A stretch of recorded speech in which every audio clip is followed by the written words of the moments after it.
Welcome to Memories from the Sideline. In the ever-evolving story of Gaelic games, schools throughout Ulster have played a pivotal role in the promotion and development of both the games and, more importantly, many would say, our children. Ulster Schools GAA, with the support of their sponsors Danske Bank, currently provide games for 123 schools across the province.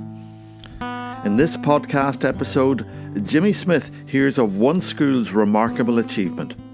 On the 25th of April 1971, St Mary's CBS Belfast, recently crowned McCrory Cup winners, went to Croke Park and beat College Isagon Ballyverney to win the Hogan Cup for the first and only time in the school's history. 1 week later, 9 of the team returned to Croke Park and defeated Presentation College Birr to win the O'Keefe Cup and complete an historic double. One of those 9 players was Sarsfield's Stephen Prenter. Stephen, does it really seem like 50 years ago? Oh, it's hard to imagine, Jimmy. 50 years, goodness gracious.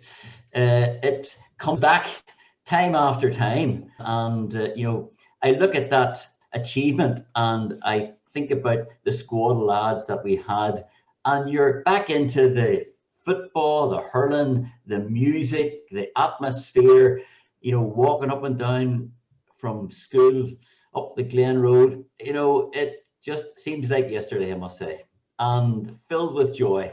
Well, before we look at the 71 season, how did this team evolve? Remembering that in those days, there were really only 3 colleges competitions. There was the Cornanog, Ranafast, and the McCrory. How had you done in the earlier years? We'd been building up steadily over the years, and we'd gotten very close on a number of occasions. I was a year younger, so I was in lower 6th when the McCrory and Hogan Cup team won in 71. So the lads ahead of me had been trailing on. My strength had been on the hurling side and then as a wing forward, nipping in. So the team had been building, but we also benefited from some clever additions.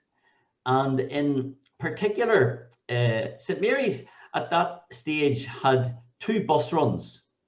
One was from Lurgan and one was from down the Ards Peninsula.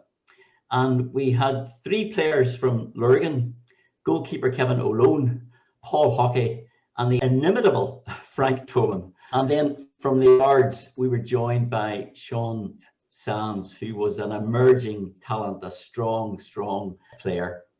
So the team was meshed over those years. And I suppose in the final year, 1970-71, Frank Toman moved up from St Coman's Newry to join that squad. And he made a difference with his experience, confidence, and just his approach to the game. Yeah, the other big factor as well was that prior to that, you were ensconced on Barrack Street. And then the move from there to St Mary's was huge, because prior to that, the team would have trained in Falls Park, wouldn't that be right? We would have been walking up to the park and training on Saturday mornings and after school on Wednesdays. So the Falls Park played a big part. And of course, the Christian Brothers in those days would have organised class competitions. So every class would have organised a team, and we would have had an inter-year competition. So that's where much of the talent was harnessed. But when we moved up to the new school in the Glen Road, brand new pitches, modern educational facilities, language laboratories, we had a swimming pool, and we even had a smoking room in those days, which was an incompleted building that was used to group the lads together. So that played an important part in just binding us. We had a central place to meet, and we used that frequently. We also loved running up and down the hill at the back of the playing fields, because there were 2 levels of pitches, an all-weather pitch, and then higher up were the grass pitches. And that bank, we ran up and down that bank after school, sprinting, hurting, and sharing the pain of training. But the fitness that we had in those days, I've often said, stood by me certainly for many a year afterwards. We were superbly fit. Yeah, you talk about the boys who came from the Yards and Lurgan, but there's another group who didn't really come all that far, who made a huge difference, and that was the McKiernans and Paul Grocott, who came across from the Glen Road, Brother Ennis's domain. They made the walk across, and they were a big factor as well, weren't they? Oh, they were fantastic sportsmen, footballers and hurlers. And John McKiernan was an outstanding athlete at that stage and for the next 15 years, playing midfield for Antrim, and his brother Paul, a colossus. Paul Grocott was a very smart, fast, accurate wing forward. I remember him at the O'Keefe Cup final in Croke Park, and one of his ambitions was to take a free and hit the ball out of the ground, which he did early on at the railway end. So yeah, they were fantastic people and great players, and we were lucky to have that combination moving into lower sixth and upper sixth in St Mary's. So the scene was set in 71, and you embarked on the McCrory. You beat Coleman's, McNissy's, a young St Pat's Mahara, St Colum's Derry, and then the big one was lined up. St Malachy's Belfast, holders of the McCrory, beaten in the Hogan final the year before, and obviously the game would go to Casement Park. Two biggest colleges in Belfast, huge crowd expected, and then anticlimax. Massive disappointment. The whole controversy over Martin O'Neill and Rule 27 went on for weeks. We didn't know whether the game would be played or not. We were very determined that the game would be played, and Brother Nolan and Brother McGreevy were equally adamant that the match would be played somewhere, but the Antrim County Board were dead against it. I heard Martin O'Neill give an interview last week, and I mean, he was very magnanimous in his review of what happened then. And of course, he went on later that spring to score 2 goals for Distillery in the Irish Cup final. But the match ultimately had to be held down at Omagh. And there were a few buses down from the schools, but nothing like the crowd that should have been there, nothing like the crowd that we would have had in Casement Park. And we were all very familiar with Casement Park. We would have all played there at under 16 levels. We were playing minor football and hurling matches there. They were magnanimous enough that they didn't want the match played without Martin. Absolutely. Very determined that Martin O'Neill would have to play. And if we were playing St Malachy's, then Martin O'Neill would be part of the game. There was no question that the game would not be played without Martin O'Neill. And that's a great tribute to the authenticity and the genuineness of the brothers, the values that they had at that time. Most people now remember that game because of the ban, but Stephen Prenter remembers that game for an entirely different reason, and I'm sorry for absolutely. During all the weeks that went by to negotiate, would the match be on or off, where would it be played, there was obviously a long delay between our quarter-final and the semi-final. So during that time, didn't Brother Nolan organise a friendly game against the SMA priests down in Drummondine? And it was a miserable, wet, heavy February day, I think. And unfortunately, I took a heavy shift from a heavy priest, and my collarbone broke. So I was out of action, and that robbed me of the game against Martin O'Neill and robbed me of the McCrory Cup final as well. But the team, I mean, that was a testimony also to the strength that was in the squad. We were a versatile squad. I had enjoyed a strong game against Mahara when we were really tested at Cherryvale. So I remember that. And then my next contribution was as a sub late in the game in the Hogan Cup final. And in between that, St Mary's went on and won, beat the Abbey in David Park in the McCrory final, and that must have been a huge day for the team and for the school. Oh, it was remarkable. Just a colourful day, big crowds at it, and it was a great victory. But as with everything, after the McCrory final, even after the Hogan Cup final, there was no massive celebration in the school. I suppose it was the way of the Christian brothers in those days, just well done. Don't get above yourselves and go back to school, go on, you have exams to do. I remember walking around the school with the Hogan Cup on the Monday after we came back from Dublin and Croke Park, and walking around all the classes, and there was great excitement, but there was no massive celebration. And indeed, obviously, we had the O'Keefe Cup, the hurling final, the week after, so we had to refocus for that. If we go to the Hogan final, first of all, as you said yourself, you come on in the last 10 minutes, so you can certainly claim that you played a part. But just reading reports on the game itself, there were some earth-stopping moments, because number one, Kevin Alone saved a penalty, and apparently they've hit the post 3 times. So the brothers must have been calling a few favours from above.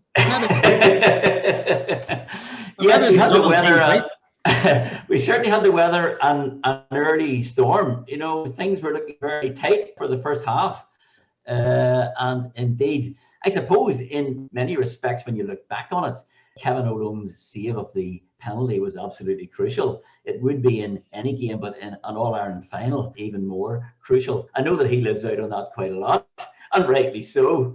But we were a strong team, and I think midway through the second half, we were 5 or 6 points clear. And while we did shift a lot of pressure, because the Colisha Ishigon team threw everything at us in the final 15 minutes, and we were in the defensive mode, but we did hold out and won convincingly. It was great. Despite the fact that Croke Park is held at this exalted venue, this was actually, when you returned to play in the O'Keefe final, this was actually your 3rd time in Croke Park. You played with Antrim under 16 team. Well, actually, on the O'Keefe day, that was my 4th occasion. We'd played the Antrim under 16 All-Ireland B final there 2 years previously against Offaly. The game ended up as a draw, and we went back for a replay again in Croke Park in front of a National Football League match, and we lost by a point.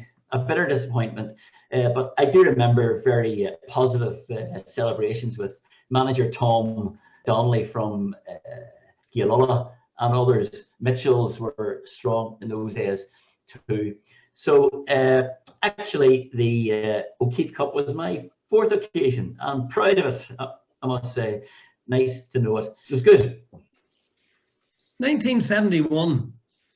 Although we didn't realise it at the time, was a huge year for Antrim. Now, Antrim had won the All-Ireland under 21 in 69. In 71, St Mary's won the McCrory and the O'Keefe. Queens won the Sigerson. The Ranch won the Rand Cup and the Freshers. The Antrim Vocational Hurling team won the All-Ireland title, and the Antrim Vocational Football team were beaten by a point by Mayo. Now, there's never been a time before or since.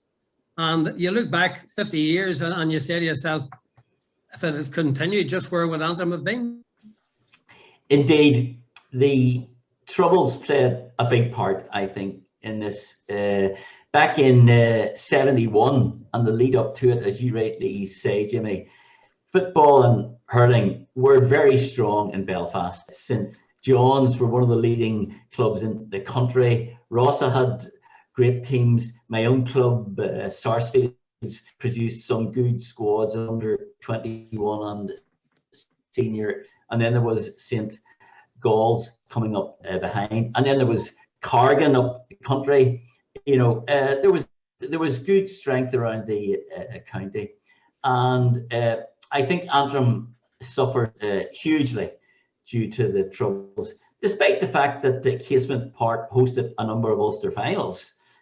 In that area, and the crowds were huge around. I can always remember the buses parked everywhere, crowds walking up and down the Andersons Town Road for Ulster finals. But no, sadly, it didn't lead to any great success in the long run for Antrim.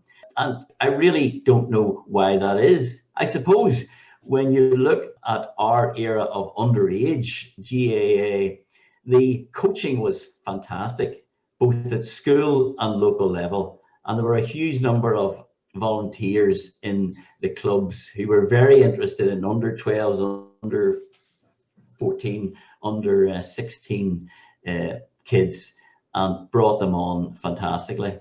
What would Antrim have been had we been able to continue that upward cycle? I wonder. Brother Nolan and Brother McGreevy and an awful lot of teachers in the schools in Belfast and beyond do a huge amount of work for their schools, but also for Gaelic games.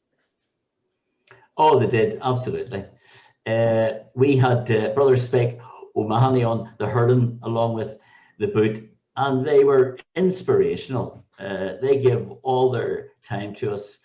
Brother Nolan, Harry Nolan, as we called him, was a super coach, did a lot of research, worked well with our captain, Jerry McHugh, in particular, and really brought us on as a squad. I've often spoken at university graduations and other places about being fortunate to be on some good teams. And that all started at school with the Holy Child, St. Mary's, and the success that we had over the years, whether it was in accountancy with BDO or KPMG, and now at Queen's University. When you're a part of a successful team, it really does give you confidence and strength, no matter how small that part is. And my part in St. Mary's was very small, but I still feel very proud of those lads and what we achieved together. You said at the beginning, it wasn't the wins, it was the memories. Absolutely. I mean, West Belfast in those days was in many ways under siege. I mean, when we walked in the latter years down to Barrack Street, you would have had to walk around the burning buses. I remember plastic bullets, on the perimeter of St. Mary's School as we were walking home. So those were tough conditions. And yet sport, and to be fair, the Christian Brothers helped to keep us on the straight and narrow. But what that did prepare us for was for life. Teams like St. Mary's, setting goals, being clear about tactics, strategies. Those are the things that have helped me and others in life. And to make a contribution in society, you have to have clarity around your goals and your objectives. And the brothers and my St. Mary's colleagues certainly taught me that.